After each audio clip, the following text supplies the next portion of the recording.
Welcome to this episode of Chatting with Staxx. I'm your host, Bill Staxx, and today, John Greschner calling. My name is John Greschner. I'm in Colorado Department of Corrections in the Arkansas Valley Correctional Facility in Ordway, Colorado. My address is 12750 Highway 96 at Lane 13, Ordway, Ordway, Colorado, 81034. I'm a federal prisoner doing 2 life sentences for murder and conspiracy to commit murder. I'm in the state prison system because I filed a bunch of lawsuits in the feds. They kicked me out, and I ended up over here. I've been a member of the Aryan Brotherhood for decades. I'm National Commission, me, Barry Mills, T.D. Bingham, and I'm doing this program, an introduction thing, kind of a background information thing on me. But I want to go into clarifying misinformation in culture and books and all that have been coming out about the Aryan Brotherhood, about me and about a bunch of other guys.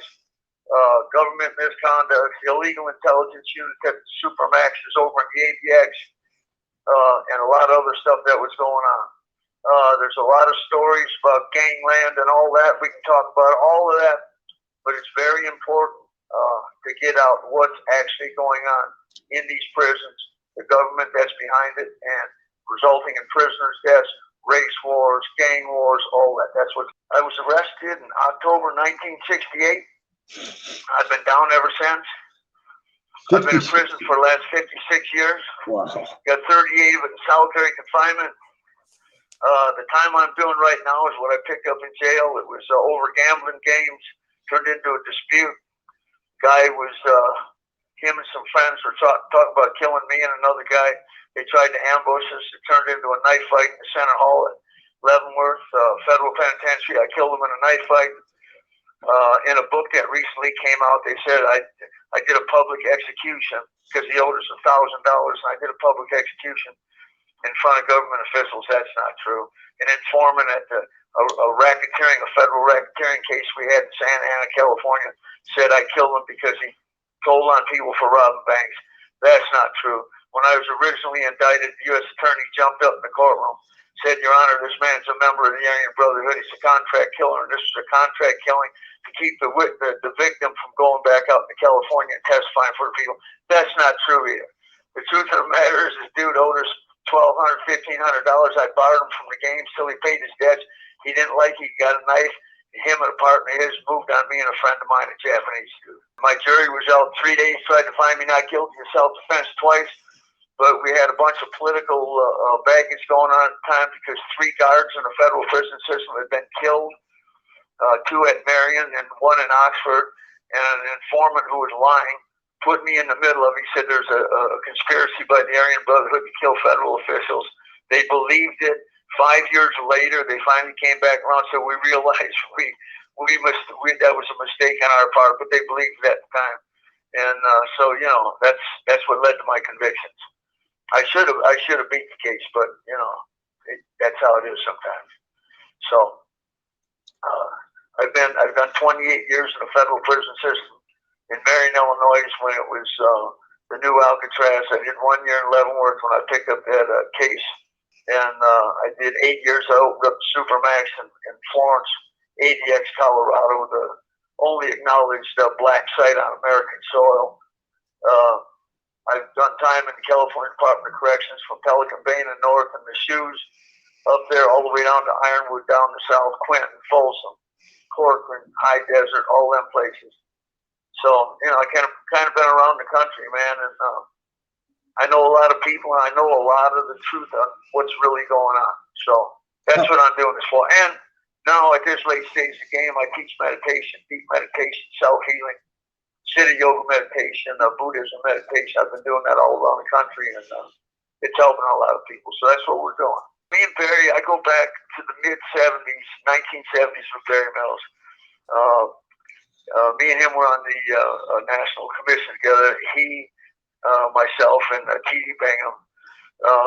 Me and Barry was cool. Barry was a good brother, and then he kind of got stuck in the feds, and it, and then another brother named Slow kind of got in his head because we were doing a lot of business with the Italians, with John Gotti and Nicky Scarfo, And he slow-footed in Barry's head that he should kind of fancy himself as a godfather or a boss. But our organization didn't run that way. We had a three-man commission, and we had some guys under us. But basically, we didn't have any bosses, man. The commission made all the rules, and Barry had some beefs with some brothers. He was trying to put some informant jackets on them. And it takes two commissioners to green light a brother. We got no hands policies. You can't even raise your hands to a brother. Even another brother can't do it. If you do, you're going to get whacked for that. Nobody else can put their hands on a brother. For anything to happen to a brother, two commissioners have to green light it, have to okay it. So Barry pulled me in because TD was at Leavenworth. He was the third commissioner. And he's telling me like 4 or 5 guys are informants. I said, well, where's the evidence? There is no evidence. So I said, listen, I'm not rubber stamping that. You're going to have to get with TD, and he's not going to do it either. And I went and told all the other fellas that were there in D unit with us at Marion. I said, listen, this is what he's doing. There's a common denominator that runs through all that. He's been having problems with these guys over the oldies but the goodies. Drugs, money, and politics. And now he's trying to, put informant jackets on. But listen, man, there's no evidence of that. Call it what it is. Don't start smutting people down. So he didn't really like it, and I told all the fellas, you know our laws, if anybody gets involved in that, anything happens to a brother, everybody involved is going to get whacked. That's just how it is. Those are our laws. That shit's carved in stone on the face of the mountain. There's no gray areas. Well, Barry didn't like it, and so I had to go to him and tell him, listen, man, don't you ever try to give me an order to go kill somebody. If somebody needs to get killed over there, you get your knife, I'll get mine. We'll go kill them together. You're my brother, not my boss. AB stands for Aryan Brotherhood, not Aryan Brotherhood. And he didn't seem to appreciate that, but, those are the laws, man. So I get moved over to the other side of the block. I'm over there with the fellows over there. A few months later, I get wrapped up on a conspiracy, vicious rumors, conspiracy to hijack aircraft and escape from Marion, so I'm going away for a while. In the meantime, a guy came in from Boston named Kevin Rhodes. I didn't trust him. I told Barry, do not trust this guy. In retrospect, I believe he was an FBI plan. He turned out 7 years later he was missing in action. He rolled over, was the first guy in that illegal intelligence unit at the ADX in Florence, Colorado, where they're fabricating racketeering cases on us, on other prisoners, on U.S. citizens, and on foreign nationals.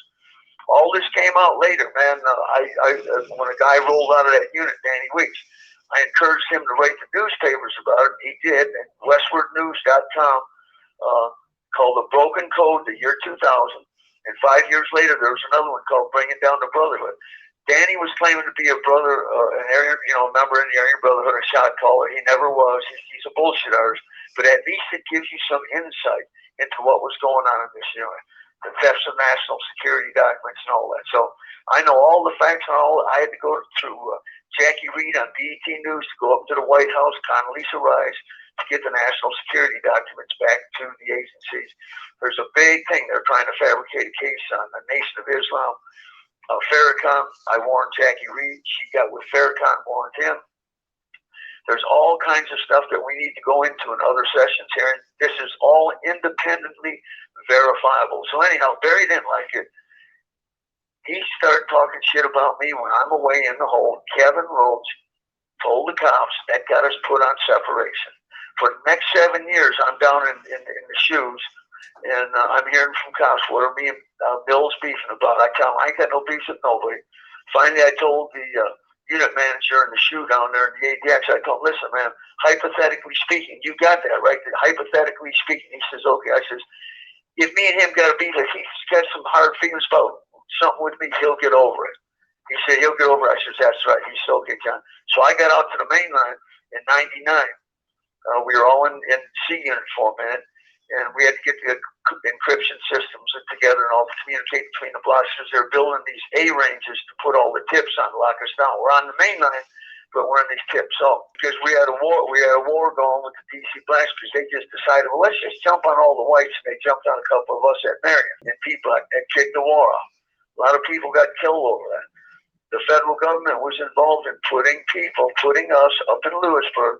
When the director of the Federal Bureau of Prisons, when the investigation went down in the United States Congress, House Judiciary Committee, Kathleen Hawk Sawyer testified in front of the Congress Judiciary Committee. Says, listen, Lewisburg is off limits to any active Aryan Brotherhood or Mexican Mafia who are our allies. So what happened? Right when these guys did this, they went to Marion, went to Big Al, Tweak, JC, Jason, and Wayne Bridgewater said, hey, you guys want to get out of Marion and not go through the step-down program? They said, hell yeah. So we're going to send you to Lewisburg. They says, cool. They already knew, because one of the guys that was talking all this shit, talking about, I got 300 comrades up in Lewisburg. This is a DC black named Pete. He said, we'll just surround all them crackers and smoke all of them.